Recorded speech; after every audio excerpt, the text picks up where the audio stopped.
नमस्कार। आज के वीडियो में अकबर की राजपूत नीति के बारे में अध्ययन करेंगे। तो 16वीं शताब्दी की उत्तर भारतीय राजनीति में राजपूत राज्यों का महत्वपूर्ण स्थान था और दिल्ली सल्तनत की कमज़ोर स्थिति का लाभ उठाकर राजपूताने में अनेक सशक्त राजपूत राज्यों का उदय हुआ, जिनमें प्रमुख हैं मेड़ता, मेवाड़, रणथंभौर, कालिंजर और मारवाड़ के राज्य। और ये राज्य अपनी आन बान और शान के लिए प्रसिद्ध थे। और वैसे अपन देखें तो जो राजपूत जाति थी वो वीरोचित गुणों से परिपूर्ण थी। तो वैसे तो ये जो राजपूत राज्य थे इनमें आपसी वैमनस्य एवं प्रतिस्पर्धा की भावना मौजूद थी, लेकिन वे विदेशियों से मुक्त होकर स्वतंत्र रूप से अपनी सत्ता स्थापित करने का प्रयास कर रहे थे। तो अकबर से पहले मुग़ल साम्राज्य के संस्थापक बाबर, फिर शेरशाह सूरी और हुमायूं को भी इनसे संघर्ष करने पड़े। तो अकबर के समक्ष भी राजपूतों से निपटने की समस्या खड़ी हुई और इन राज्यों पर विजय प्राप्त किए बिना अथवा उन्हें अपना मित्र बनाए बिना मुग़लों का वैसे अपन देखें तो भारत में टिकना कठिन था। तो मुग़ल साम्राज्य का विस्तार और सुदृढ़ीकरण राजपूतों के सहयोग और समर्थन के बिना असंभव था। तो अगर मुग़ल सम्राट अकबर को राजपूतों का सहयोग मिल जाता तो उसे बहुसंख्यक हिंदुओं का समर्थन भी प्राप्त हो जाता। तो मुग़ल सम्राट अकबर ने क्या किया, एक कुशल राजनीतिज्ञ होने के कारण उन्होंने भारतीय राजनीति में जो राजपूतों का जो महत्व था उसको समझा और इसलिए उन्होंने राजपूतों के प्रति एक निश्चित नीति अपनाई और जहाँ तक संभव हो सका उन्होंने राजपूतों को अपना मित्र ही बनाना चाहा, न कि राजनीतिक प्रतिद्वंदी। तो इसलिए अकबर ने राजपूतों के प्रति एक उदार, सहिष्णु, सद्भावना एवं सहयोग की नीति अपनाई। तो अकबर की जो यह राजपूत नीति थी उसको प्रभावित करने में अनेक तत्वों का योगदान था। तो राजपूतों के प्रति जो नीति निर्धारित की उसमें अकबर को अनेक कारणों का सहयोग मिला, जिनमें से प्रमुख कारणों का अपन यहाँ पे विवेचन करेंगे। पहला कारण है अकबर का व्यक्तिगत झुकाव। तो व्यक्तिगत रूप से देखें तो अकबर राजपूतों की मैत्री को पसंद करता था और वह उनकी जो राजपूत जाति की जो वीरता और स्वामी भक्ति की जो भावना थी उससे बहुत प्रभावित था। और अपन देखें कि अकबर का जन्म हुआ था वो भी विषम परिस्थितियों में हुआ था, यानी उस समय इनका जो पिता है हुमायूं वो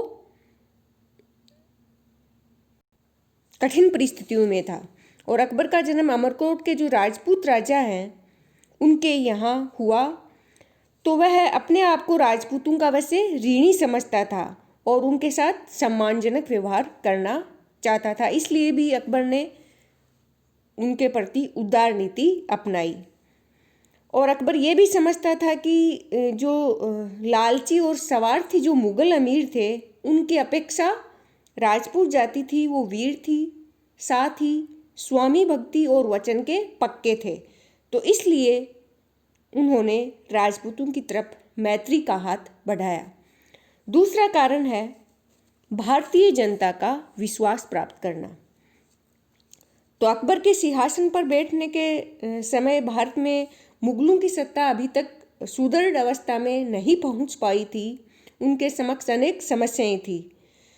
तो मुग़लों को अभी भी विदेशी और लुटेरा समझा जाता था।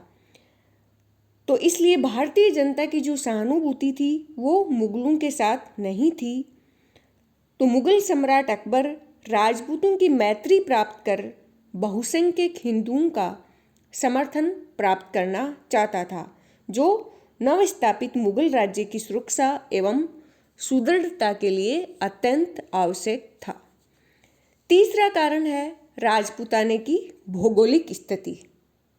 राजपूताने की भौगोलिक स्थिति ने भी अकबर को राजपूतों के प्रति मैत्रीपूर्ण व्यवहार अपनाने के लिए बाध्य किया, क्योंकि जो राजपूताना के जो राजपूत राज्य थे उनकी भौगोलिक स्थिति ऐसी थी कि दिल्ली आगरा का कोई भी महत्वाकांक्षी और राजनीतिक सूझबूझ रखने वाला शासक इन राज्यों की उपेक्षा यानी अवहेलना नहीं कर सकता था, क्योंकि राजपूताना की जो सीमा है वो राजधानी से सटी हुई थी और इनकी ओर से राजधानी पर आक्रमण की संभावना हमेशा बनी रहती थी।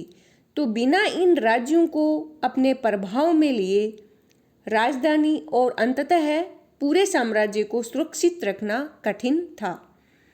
तो इन्हें अपना मित्र बनाकर अकबर अपने दो उद्देश्यों की पूर्ति एक साथ कर सकता था, यानी राजधानी की सुरक्षा एवं साम्राज्य विस्तार के लिए अन्य दिशाओं में प्रयास करने का अवसर प्राप्त करना। तो इस वातावरण को देखते हुए मुगल सम्राट अकबर ने राजपूतों को अपने पक्ष में मिलाने का निश्चय किया। तीसरा कारण है राजपूतों के चारित्रिक गुणों से प्रभावित।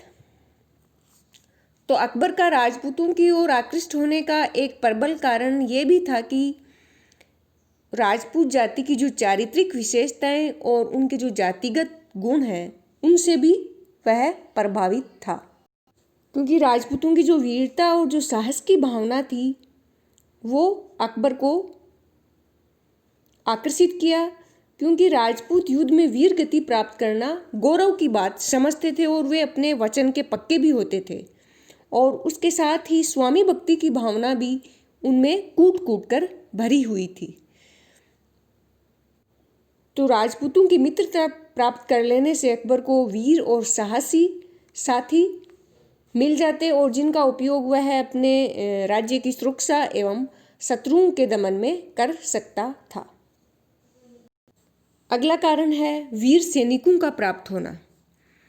तो राजपूत राजाओं की मित्रता प्राप्त हो जाने से अकबर की सैनिक समस्याओं का समाधान भी हो जाता, क्योंकि अकबर की सेना में जो मध्य एशियाई जातियों की संख्या अधिक थी, परंतु फिर मध्य एशिया की राजनीतिक अव्यवस्था की स्थिति में उसे वहाँ से और अधिक सैनिक सहायता मिलना संभव नहीं था।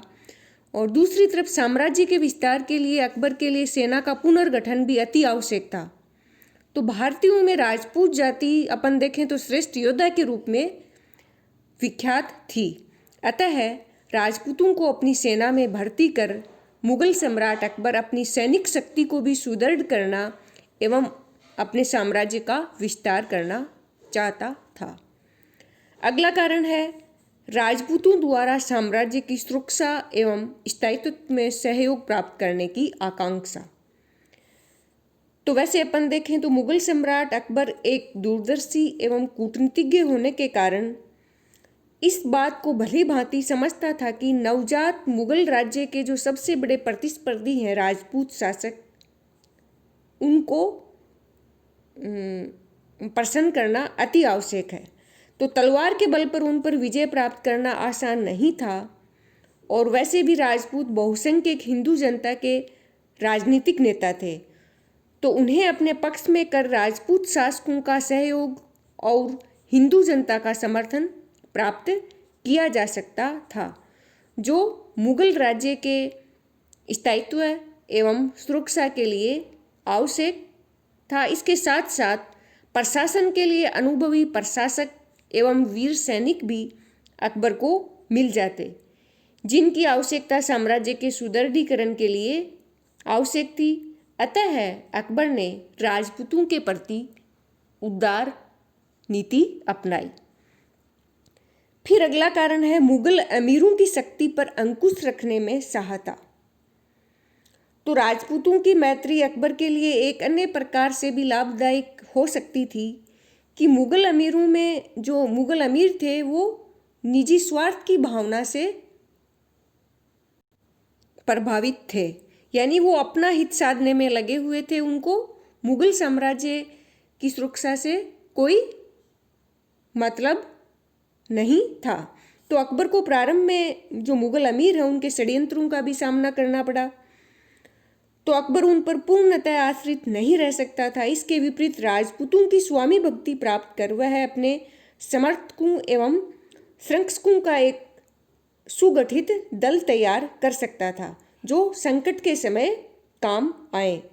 तो राजपूत मुगल अमीरों से ज़्यादा अधिक विश्वसनीय सिद्ध होते, इसलिए अकबर ने उन्हें अपने पक्ष में मिलाने की योजना बनाई एवं उन्हें मुगल अमीरों के समकक्ष और कहीं कहीं उनसे भी अधिक उच्च पद एवं मनसब प्रदान किए।